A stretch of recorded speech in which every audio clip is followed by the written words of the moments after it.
Hello and welcome back.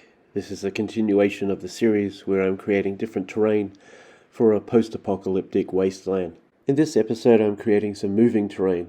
I've called it a shrapnel twister. Here are the bases I'm using for my small to medium projects. This one will be on the smaller size. The basic shape of the twister will be made using 2 stretches of hot glue. I start off by making a funnel shape on this piece of baking paper.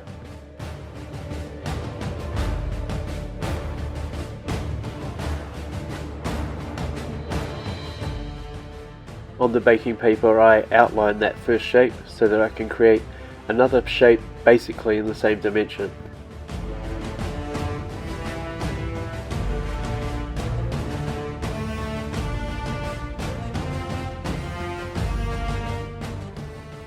Here you can see by going over some areas more than others and missing bits, it has little hollow segments. This will make it look more like a column of air. I then split one of them exactly in half using this blade.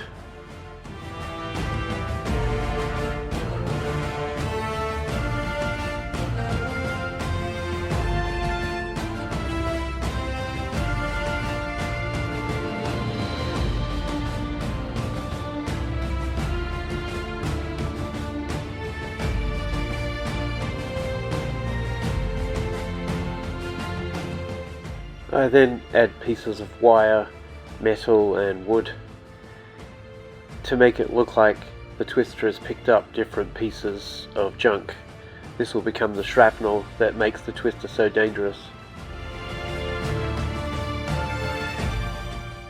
Adding all of these pieces not only makes it more interesting, but it also makes it look three-dimensional instead of just pointing out in 2 different directions.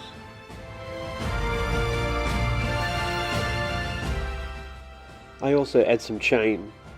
Things like this give a really good indication that the terrain is moving and turning in a circle.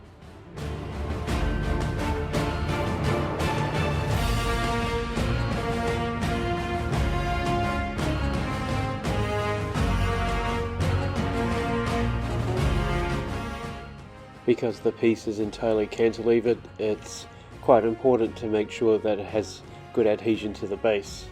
So I surround it with lots of super glue and keep adding the baking soda. In addition, this also makes it look like it's picking up the ground from underneath it.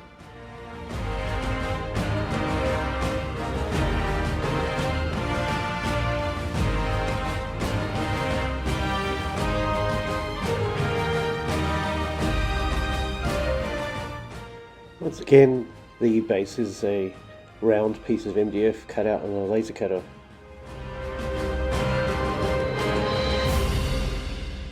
Here I'm taking some thinned out brown paint and just brushing it over areas of the hot glue to make it look like the twister isn't totally translucent. It is full of dust after all. Because the hot glue obviously only goes in 4 directions, this doesn't look that circular. So to add to that effect and make it look like it's moving quickly, I use this fabric glue, which has a really stringing effect. Really good for spider webs, by the way. And I just go around and around the entire piece, trying to make it look like the air is moving quickly.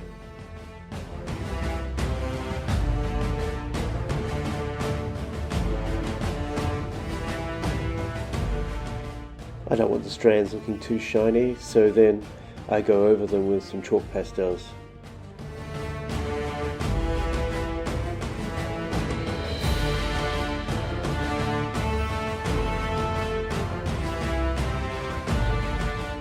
I use the same range of colours that I'm using with the rest of the terrain to make it blend in and to make it look like it's picking up all of that material wherever it moves over the board.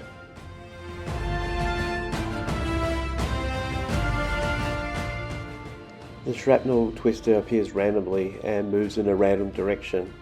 If anything happens to get in its way or it drives into it, it takes a lot of damage.